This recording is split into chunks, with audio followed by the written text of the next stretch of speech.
Now, ladies and gentlemen, I would start the proceedings of the day by inviting on stage with a big round of applause Mr. Ravi PRAKASH, Assistant Vice President and Global Practice Head from LTI, to deliver the address on realizing the vision of a friction-free SecOps. Can we have a big round of applause for Mr. PRAKASH?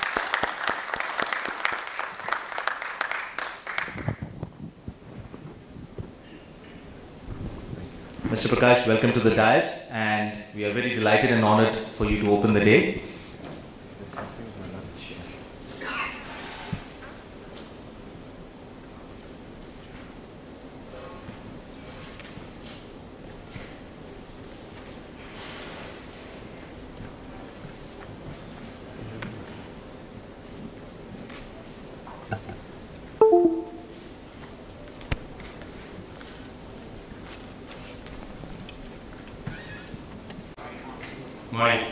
It's a privilege and a pleasure to be in Mumbai.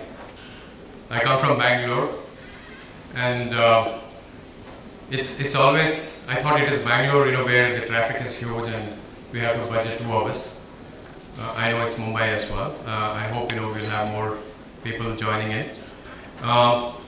Today, I have the pleasure of taking you all through on one of the key areas in security operations. The topic that I have picked up is, how do we have frictionless security operations? That itself is a bigger question mark. I'll try to uncover as we move forward. See, when we look at the cyber defense landscape today, there are 4 or 5 key areas which I would like to touch upon. The data manipulation is going to be more and more proliferated, which means that the adversaries are hacking into the core systems and manipulating the information that eventually may have a catastrophe even in the financial records.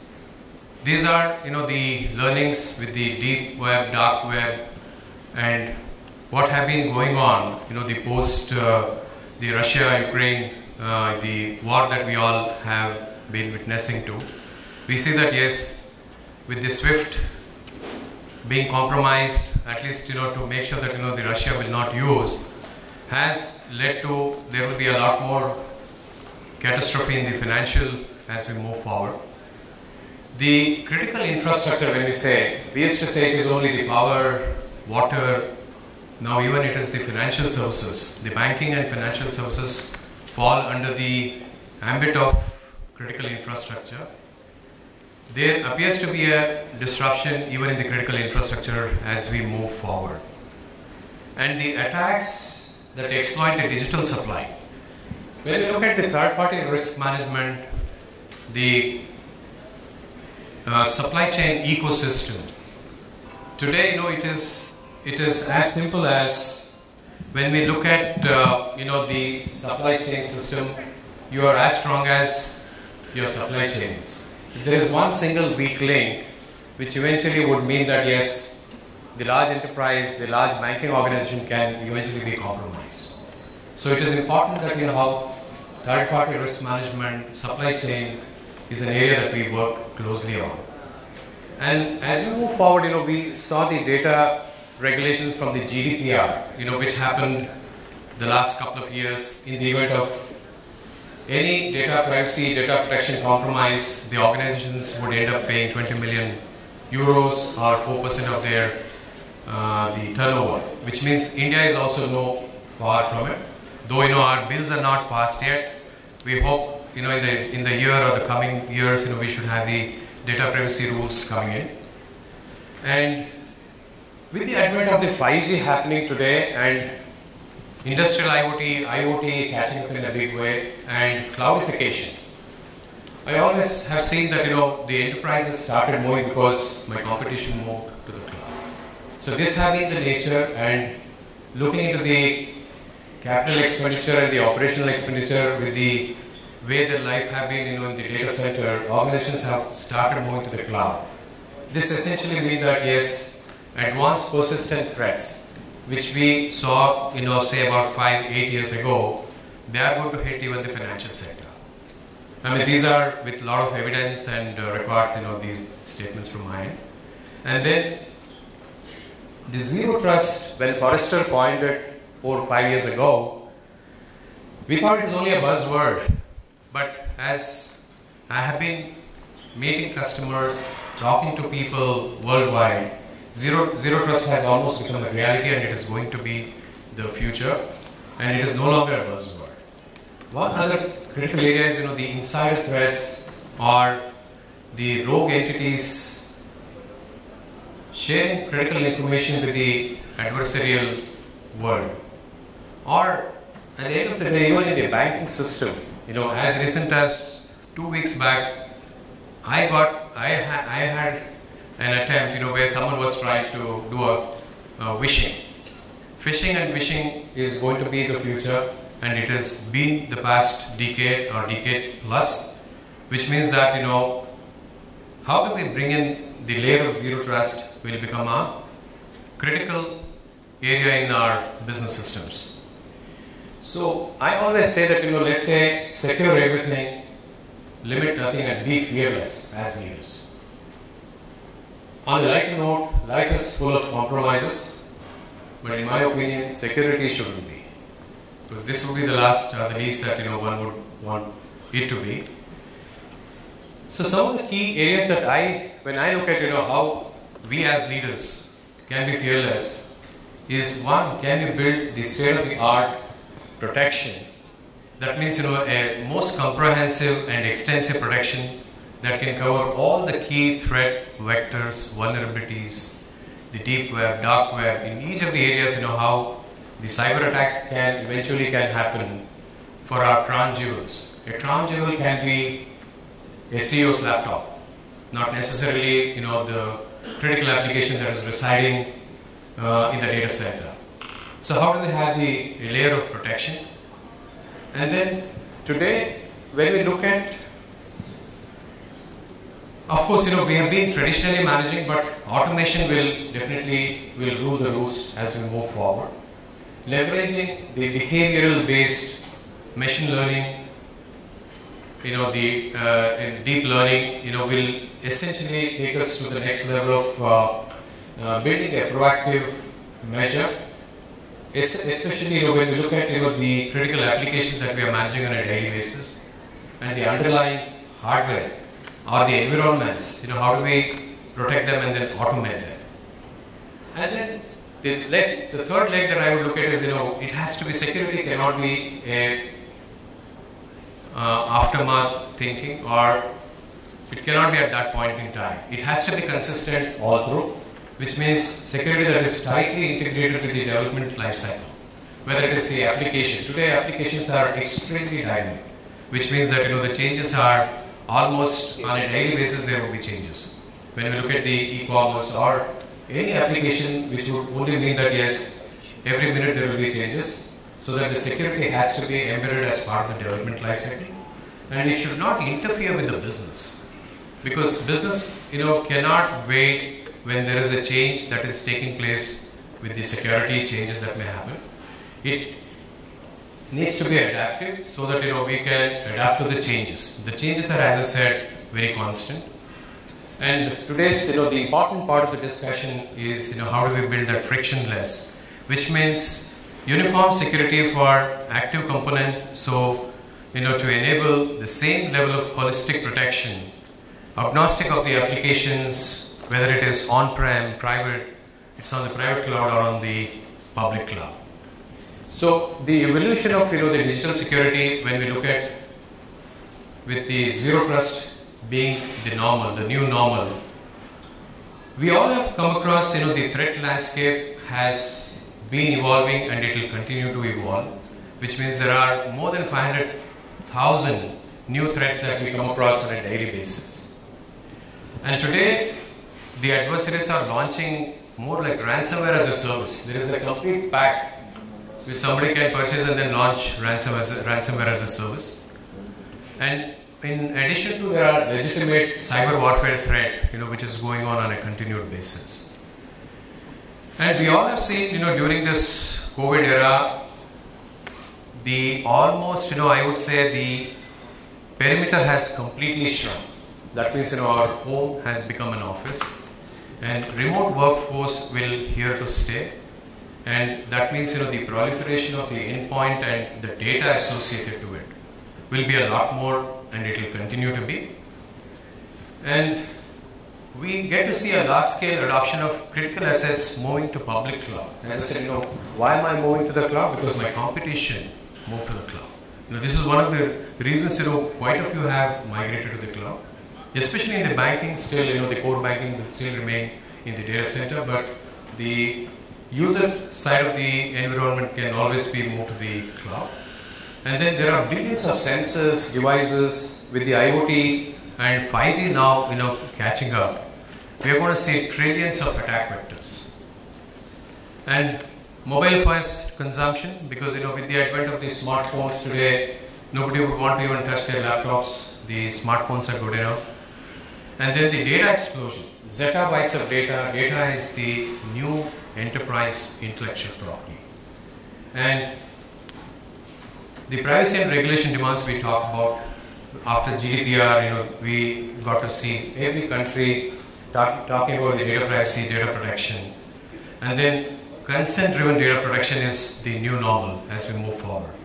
And then security across hybrid landscape. So as I said, it could be on a private data center or on the cloud, or pretty much the environment is spread across. Last but not the least is today the shadow IT. We all have to be extremely paranoid and careful about the shadow IT. When I say this, today a lot of assets are purchased on the cloud, left, right and center, and in my understanding, in my reading, many of these assets are not under the ambit of the CISO and they are not under the control, which means they can open door for quite a few of the attack vectors. Coming on to now as an organization, how do we evaluate our readiness in terms of the zero trust security posture? One is starting with the identities. Verify and secure every identity with strong authentication across your digital estate. This is the first element that I would recommend. Coming to the endpoints, gain the visibility into the devices, accessing the network, and ensure compliance and health status before granting access. In one of my recent experiences, working with one of the large consumer product manufacturer in the world, they are Fortune 50 maybe. There were something like 250,000 user accounts, but when we got into the greater details, we could say there were 350,000 accounts. That means 150,000 were dormant accounts. What does this mean to all of us? That means 150,000 accounts are unattended to, and they can be a door for a hacker to come in and cleansing these access, cleansing these, making sure when there is a supply chain is equally involved, having the visibility to the endpoint will play a very critical role. And then I talked about the shadow IT. It is very important that we arrest, first we identify and arrest the shadow IT within an organization. Then moving on to the infrastructure, the hardening the defenses using granular access control, and it's always recommended that to have the least privilege access principles, just-in-time access, and then real-time threat detection. This is another key area that I always recommend. And then coming on to the data, classify, enable, and protect data in the cloud and on-prem. And but not the least is moving beyond the traditional network security with micro-segmentation.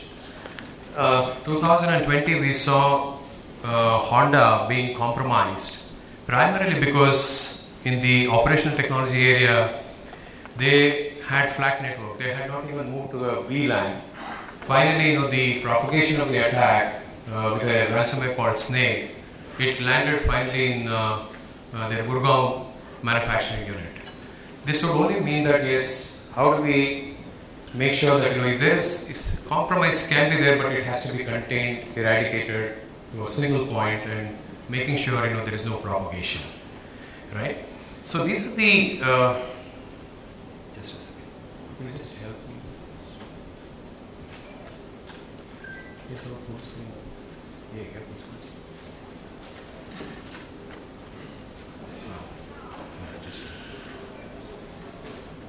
So, for frictionless security operations and as leaders, how can we be fearless? I would like to take the next 8 to 10 minutes on 6 key imperatives.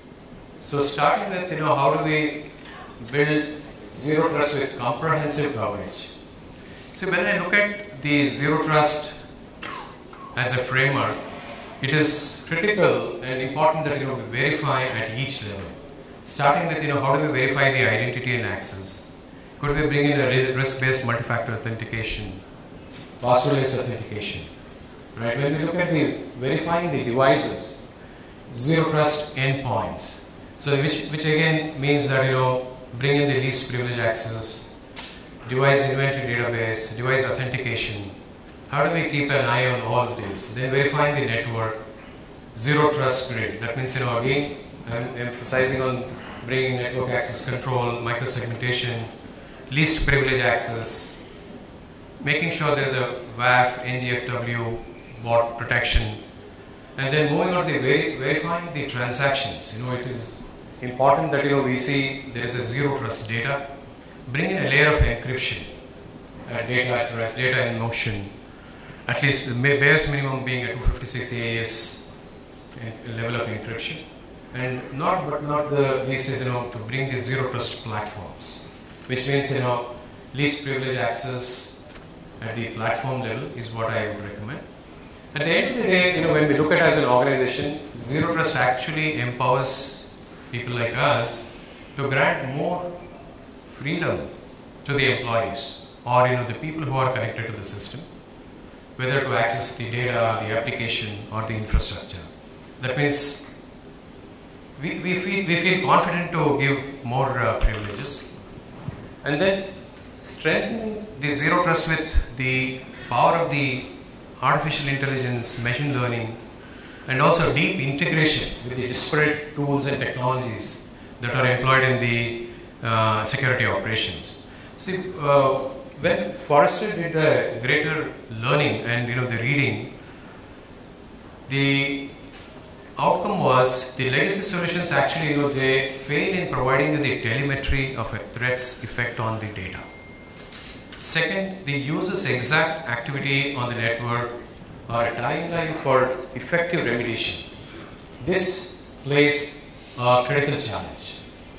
And when we all decide that we want to adhere to the principles of the zero trust, the SOC almost assumes that any device or user can be breached, right? I mean, that's the principle of zero trust, which means trust no one, trust no network.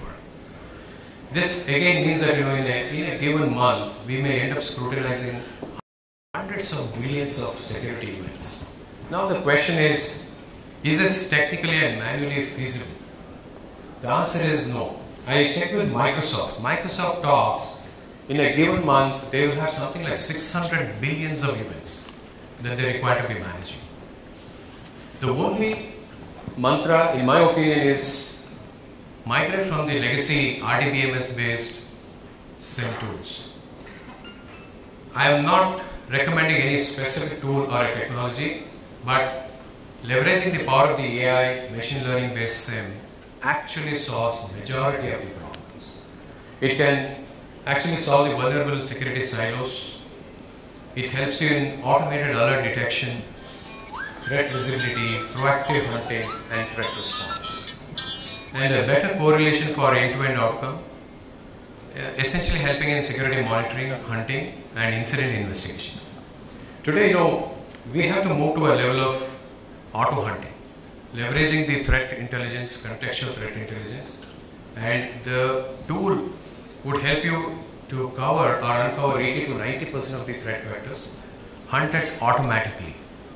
Otherwise, imagine, with these kind of billions of events, we need hundreds of people to manage. Even having hundreds of people in security operations, we will not be able to achieve what the desired goals are. So the automated platforms actually can reduce 90% of the fatigue in the operations.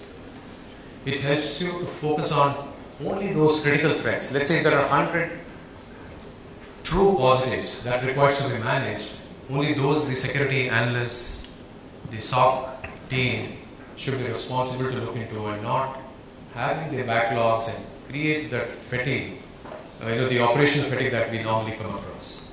And of course, EDR, with my experience, they can actually handle most of this low-level malware, and it can pretty much clean the device, delete the services, unwanted services, erase the infected file, and it can actually indicate when the problem has been remediated. That level of contextuality we'll be able to get, which essentially means that EDR can reduce the noise and friction for SOC, and tens of thousands of monthly alerts can come down to a few manageable hundreds of investigation events. What some of I call them as secret sauce, is that to have a friction-free operationalizing the unique threats. See, here we talked about few tens of unique stray incidents that are coming, but they not necessarily they remain a stray. Today there are quite a few accelerators that are available, where these are the use cases, more than 22,000 plus use cases, which are based on the MITRE attack framework. So they can be dragged and dropped onto your SIM platform. You may be on a Splunk, you may be on a Courtyard, you may be on any SIM, as long as you're on a latest SIM platform. Based on the detection engine, based on the indicators of compromise, we'll be able to immediately drag and drop a use case, which means your operationalization will not take a long time. Because now, for instance, about a couple of months back, we found Courtyard ransomware, which was hitting very badly every server, every organization.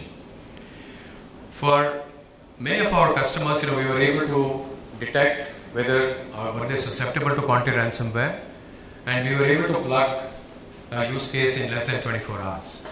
These are some of these readily available use cases which I recommend that this will essentially help you to have a friction-free operation. And coming to the critical incident response, today, unless an organization is prepared for incident response handling, I believe there are different levels of personas in an organization. When we look at the CEO of a bank or CEO of an insurance company, he or she, their communication with the board, their communication with the stakeholders, shareholders, in the event of a compromise, or there is a suspect that yes, we are compromised, the communication has to be ready and should be able to communicate, because at the end of the day, it is the brand equity of a bank, the brand equity of an insurance company, which means the CEO organization. Today, most organizations, the CERT is managed or owned by the CEO themselves. The reason is they feel it is critical, it is most important, and it is no longer a CISO's ambit, and it has almost turned out to be a board level discussion, which means your incident response required to be enriched with a whole lot of playbooks. If there is a DDoS attack, how do they prepare the team? How do they prepare the team to do tabletop exercises, learn with those mock drills in the event of a DDoS, or in the event of a ransomware, in the event of a critical phishing campaign happening? How do we prepare the team? Because it is the end of the day, in my opinion, it is a mind game. When there is an attack, the brains don't function. So how do we prepare the team? Preparation plays a critical role. And then detection and analysis. This is where a number of playbooks are built. We have come across some startups, they have built more than 500 plus playbooks. They really help in managing any type of you name under the MITRE attack framework. When you look at the kill chain analysis, we are pretty much there everywhere to handle the critical incidents. So all in all, from a foundational level of a security operation, all the way, how do we take it to the next level? Digital security operation is what, it's a journey. In my opinion, it is not a destination. So I leave the floor here, but if there are any questions I would like to take, given the time constraints, otherwise I would have gone another 15-20 minutes. But any questions at the moment I would like to take, otherwise during coffee session, I'm happy to pick up any questions. And then I'm left with 2 more minutes, so I hope to pick up one more thread, which is on the compliance side. So again, what our study says is the complexity of the IT environment, it makes extremely difficult to audit the environment, which is where there are platforms like compliance managers that helps in quantifying and scoring your compliance, leveraging again the power of machine learning and analytics based platforms. It can actually help managing the legal, the regulatory and even the security policies which are internal to the organization. We will be able to manage, including the likes of the PCI, DSS or ISO and so on. So thank you so much, and if there are any questions, yes, I am left with 1 more minute I can pick up, or happy to take during the coffee session. Thank you so much.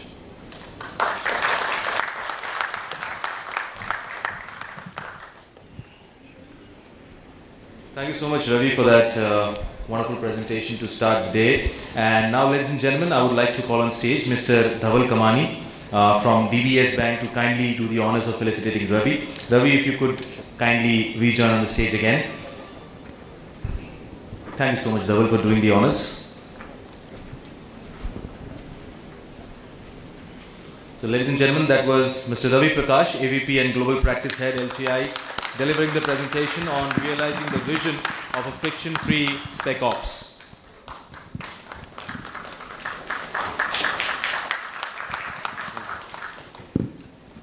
Congratulations for that fantastic presentation, Ravi, and thank you so much, Dhaval, for doing the honors.